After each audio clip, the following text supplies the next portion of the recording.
All right, fellas, go ahead and wrap it up today with your college football preview. Unfortunately, the COVID issues do remain. We have at least 17 games that have been postponed or canceled so far. But the action that is underway today is pretty good. We got number 9 Indiana taking on number 3 Ohio State. The Buckeyes are a heavy favorite, but with the Big Ten struggles, this is likely Ohio State's last chance to make a big statement in the regular season. We're also going to see a top 25 matchup in the Big 12 as bedlam ensues between Oklahoma and Oklahoma State.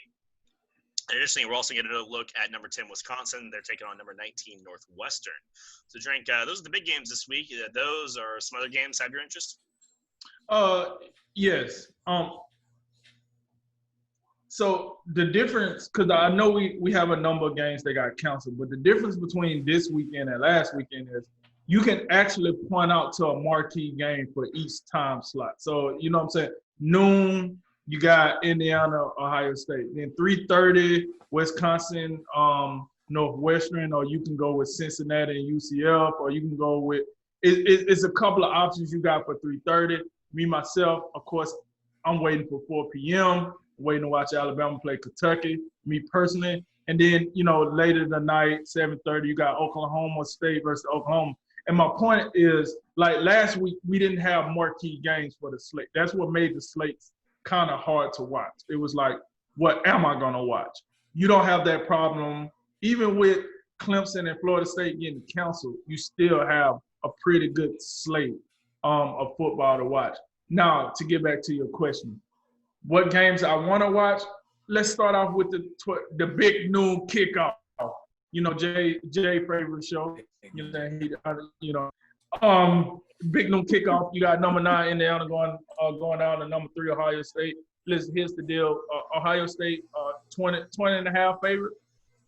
They should both race these guys, but here's the deal. I think Indiana, we don't put enough respect on their name. I really do. I think this game will be more competitive. I do see Ohio State winning because at the end of the day, what wins the game usually is the coaching and the talent, and Ohio State wins in both of those departments. So that said, I'm going to go Ohio State, but do not be surprised if this is a game in the fourth quarter. And Ohio State really had to pull something out the bag. Because I'm telling you right now, as much as I like Ohio State, they could be a one-trick pony. They can't run the ball as well as people think, right? And then Justin Fields is locked on to Chris Olave. If you make him throw the ball to anyone else, you got to change. That Chris Olave, that dude's a star to make it. Like, he's going to go high in the draft. But I just feel like you have to make Justin Fields go through his progression because they can't run the ball that well. Those are a couple of keys, and I do think you can move the ball on this year's Ohio State defense. Indiana has showed they can run the ball pretty well. The quarterback do not make a lot of dumb mistakes. He don't turn over the ball a lot, so that's a game to look at. Wisconsin and Northwestern, here's the deal. Wisconsin is one of those teams that's going to be stuck in that they haven't played as many games as everybody else, but the games they have played, they look very impressive. That's going to be Wisconsin.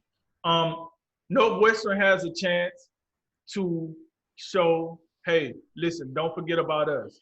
We got a good coaching staff. We might not recruit as well as these other guys, but we come to play. When we do get our shot, we take it. Let's see. I think today is a big stage for the Big Ten as a whole. With the SEC games getting postponed, ACC getting postponed, I think the Big Ten will have to put college football somewhat on their shoulders because the games we do get out of the SEC seems to be a little lopsided, a little one way. So I like that. We're gonna go down to the Big 12. Oklahoma State, Oklahoma. Listen, that game has lost some luster that it usually have on it over the years. Don't get me wrong. However, it's a big statement game for both teams because we talked about the Big 12 probably going to miss the party this year. But if they're going to have a shot at the party this year, I think Oklahoma State is the better representation for the Big 12. If they can go out and make something happen with Oklahoma, that should be a tight one. I like to let talent and coaching be the overall factor at the end of the game. That's why I'm gonna take Oklahoma in that game. And then like we said, and that's the 7:30 game on ABC. And then, like I said, shout out to my boys. We've been off 2 weeks. You know what time it is. It's time to come back, roll over Kentucky. We need to go ahead and put up a 40 spot, 50 spot. Go ahead and make sure we loosen up the joints a little bit. But throughout the whole slate, those are the games that I seen. Oh, and if I didn't mention, I'm be very interested in watching Cincinnati versus UCF. You got the number one defense in the AAC versus the number one offense in the AAC. So, those games always get your interest because you want to see which will get put on the other team the most. Will it be my defense or your offense? Whatever. So that's going to be a big game because that game is big for the group of 5 representatives, whether it be the playoffs or New Year's Six game, we don't know. But that game is going to be a determining factor in who represent that group of 5 team, on the big stage. So those are the games I'm looking at. That's what stands out to me. Holla at your boy, Roll Tide. Yeah, I completely agree. There's unlike last week, there is a big game in each time slot that can kind of keep your attention for really all day, and it does start. I think it is a big day for the Big Ten, much like I was talking about in previous weeks with teams like Michigan and Penn State being just completely lackluster this year. You can throw Minnesota in that as well, based on really their demise from last season.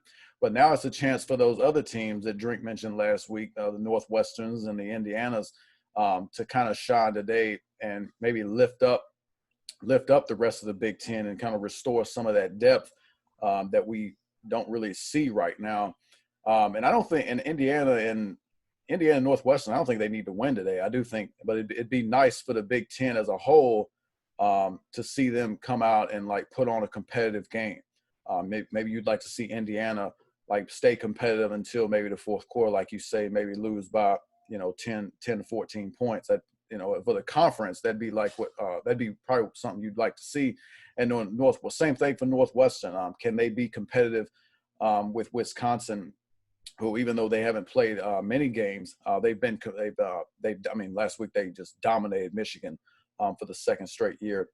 And then obviously you go down to the Big 12. I think we agree the Big 12 right now is in a tough spot. Their best chance right now would be Oklahoma State because Oklahoma State's the only team that still has just one loss. If they lose today, then every team's going to have 2 losses. And although Oklahoma would have the inside track with the tie break based on a head-to-head win, I mean, Oklahoma really – they don't have much left. They got West Virginia and Baylor. So it's hard to imagine how much their resume can be strengthened. And then you go back, a 2-loss team. We just haven't seen that yet, and it's something I doubt we're going to be able to see this year, given the fact that the schedules have condensed due to the COVID pandemic. And then just looking at, I know we've looked at the Pac-12 just kind of real briefly, and you can also throw, by the way, USC and Utah play at 10:30 tonight, so you could even throw a 4th time slot. Utah hasn't played yet this year so far, so maybe that's worth paying somewhat attention to, although I'd probably lean probably not. But to the Pac-12, and on a serious note, you realize these guys they're only playing 6 games as I can tell. I'm looking at Oregon and I'm looking at Southern Cal. They only get 6 games plus the Pac-12 title. The best case you could hope for is similar to last year. You'd hope Oregon and Southern Cal can win all their games, and then maybe you could have a case for a 7-0 Pac-12 winner to get into the playoff, but we're a long way from that. So I don't know like that. Maybe you could look at it and they'd have a chance, but I go back to the last point I have on this slate is Cincinnati. This is a big game for them, even though Central Florida, they're not quite as good as they've been in years past, but they're still a factor in the American. They still got the same explosive offense.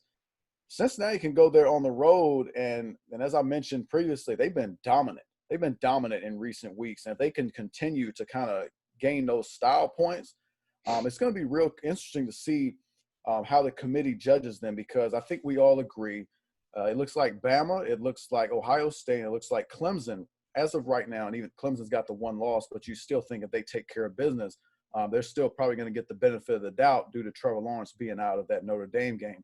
So then that fourth spot becomes very interesting. And right now, if you look at the Big 12 and the Pac-12, you know, I don't really like either one of their chances right now. But Cincinnati's been impressive throughout the whole entire season. And as I go back to, if there was ever a year for something weird to happen and a Group of 5 team to get in, it would be Cincinnati, and it would be in 2020.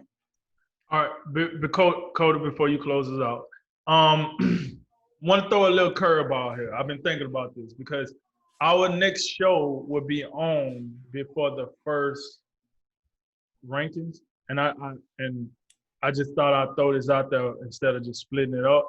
I've been thinking my top 4 teams going into the first show. I got Alabama 1, Ohio State 2, Clemson 3, Notre Dame 4. Have you put any thought in your top 4 teams as of right now? I haven't, but just off the top of my head, I'd probably throw. I'd probably stay with the top 2 that you've got, and I'd give Notre Dame the edge right now based on head-to-head, even without Trevor Lawrence. But I would give Notre Dame the benefit of the doubt on that one. Yeah, I'd probably have Alabama, Ohio State. I just don't believe in Notre Dame, man. I don't. So I got Alabama, Ohio State, Notre Dame, Clemson. I'm going to give them the edge over Clemson because of course they did beat them. That for my top 4. I think it's interesting when you talk about the playoffs because we know that the show comes out Tuesday and like Drake was talking about last week. You know, they always throw in some bull crap. So I was actually thinking this. What if Oklahoma goes out there and just railroads Oklahoma State? I mean, just an old-fashioned Big 12 barn-burning beatdown of epic proportions. They put 70 on them or some crap.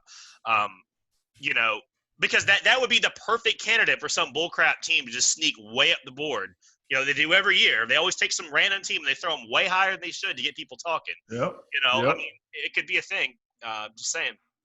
But yeah, y'all highlighted the action pretty well. Obviously, Ohio State, that is really their last chance to impress in the regular season. And if you beat Indiana and you go to the Big Ten championship, I mean, who's there to play? I guess Wisconsin is going to be it, and you're going to hope they're undefeated. So that'll be another nice win. But really, you're going to have Indiana and Wisconsin, which they don't need the style wins, I guess. Really, is what it comes down to. But if they were to drop something, then that would matter. No, they just have to win. The roadblock for teams like Cincinnati and your BYUs and those like mid-major type teams that are trying to sneak in is Notre Dame is a huge roadblock because if they don't lose another game, they're going to play Clemson. Let's say Clemson beats them. That's a split. I mean, they beat Clemson and they're going to lose to Clemson. So you're going to have like a half-lost Notre Dame sitting there, really, you know, and what do you do with them? Do you say, oh, well, Cincinnati's undefeated. You only lost once to Clemson, who you also beat. You know, like it just doesn't – I think Notre Dame. It's right, so it's going to be hard without some of the chaos. Yeah, I think there's a lot of unknowns, and I think the first playoff ranking is going to be pretty telling. But also, I think there's going to be just some question depending, and I think a lot is going to depend on assuming we get Clemson Notre Dame in the ACC title game. How legitimate was that win against Clemson? I think right now I'm giving them the benefit of the doubt right now, but let's just say for some reason that. If Clemson comes in an ACC title game with Trevor Lawrence and they just boat race them, then you got to look at it like, I mean, they're out of here. Then I mean, but if that is Notre Dame's only loss, should they? Will the committee be like, well, really they should have had 2 losses? But how will they judge Notre Dame against the Cincinnati? Plus the fact that I know Drink would probably agree with this, and you too, Cody. Notre Dame in the playoffs, I think there's a little bit of like if they don't legit deserve it. They don't get no benefit of the doubts because we're getting sick and tired of them coming to the playoff and just getting killed. It's the same thing that people say for Clemson, Alabama, Ohio State, right? Oh, if it's a choice between those 3 teams and everybody else, they're gonna get it because they have their reputation. Yep. Their reputation is good. Where Notre Dame has the opposite. Them in Oklahoma right now have the opposite reputation. Like. No, every time we let them in, they let us down. Like, when do they, reward us with an upset or a good game? So you're absolutely right. They have that opposite reputation working towards them. So they would definitely have to be clear-cut better than the guys behind them. And like speaking, just staying on the subject of reputation, that's the only reason you're bringing up Oklahoma Even though Oklahoma's got 2 losses, they're that like 4th team that would get the benefit of the doubt, even though it ain't gonna happen with 2 losses. It's just not. Right. The other roadblock too. You think about this is if we go to the SEC championship is scheduled and everyone stays undefeated and all that. If Florida somehow wins that game, say it's really, really close, Alabama's still got a pretty good case to get in. So I think that's the one thing. That's the biggest thing I think Cincinnati should be paying attention to. They got to hope that Bama just takes care of business, and if it's Florida, that Bama beats Florida, and then in that case. But if Florida somehow wins, I think the SEC gets 2 teams, and then it's probably Ohio State and Clemson that join up with them. Right. So that's interesting. But yeah, down the list, you have Ohio State. I want to thank the football gods for postponing Florida State's immaculate slaughter that was scheduled today. The margin had moved to 35.5 points in Tallahassee in that game. It is just unbelievable. Can I just throw in comparison with that? I just noticed this Kentucky's only a 32-point underdog against Alabama. Yeah, that and Florida right down the road, they're going to Vanderbilt. They're only a 30-point favorite against an 0-6 Vanderbilt team. So put some respect on those SEC bottom teams. Who would have thought Vanderbilt and Kentucky are worthy of more respect than Florida State? That's SEC. There was a great article this week on ESPN. If anyone wants to read about it, it's all tragic. I will say the Heisman watch. You're gonna have Trask back. You're gonna have Trask against a pretty bad defense. He's gonna put up some more numbers. But we do get to see Justin Fields. We unfortunately won't get to see Trevor Lawrence. There's 7 touchdowns today. But I'm sure we'll figure that out eventually. They think they're gonna make this game up, so we'll probably still see it just in December. The UCF game, UCF not only sports the best offense in that conference, they sport one of the best offenses in the country, period. I think they're like number 1. Now they're obviously level of play factored in, but they definitely have quite the offense. I wonder, there's we have Auburn, Tennessee. Is Auburn in any kind of danger of maybe slipping one up? If they do before the Iron Bowl, if they lose the Iron Bowl, I mean, is this the year Malzahn finally gets fired? I'm just thinking about some stuff like that. The Hugh Freeze Liberty coaching watch. They got NC State tonight. He has another chance to put it on somebody. He's rapidly gonna earn him another job. But yeah, overall the slate's pretty good. Unfortunately, we're seeing all these games canceled still, and that's something that's not going to go away. I mean, the LSU Tigers are rejoining the party for once. That's lovely to see LSU come back. But yeah, I'm just kind of hoping that some of these games shake out and we get some of these top teams staying alive, and it should wind up. This week is going to set up for a nice end to the season with the last couple of weeks if everyone takes care of business. If people start screwing around today, things can be different. But overall, good slate. Let's get to it.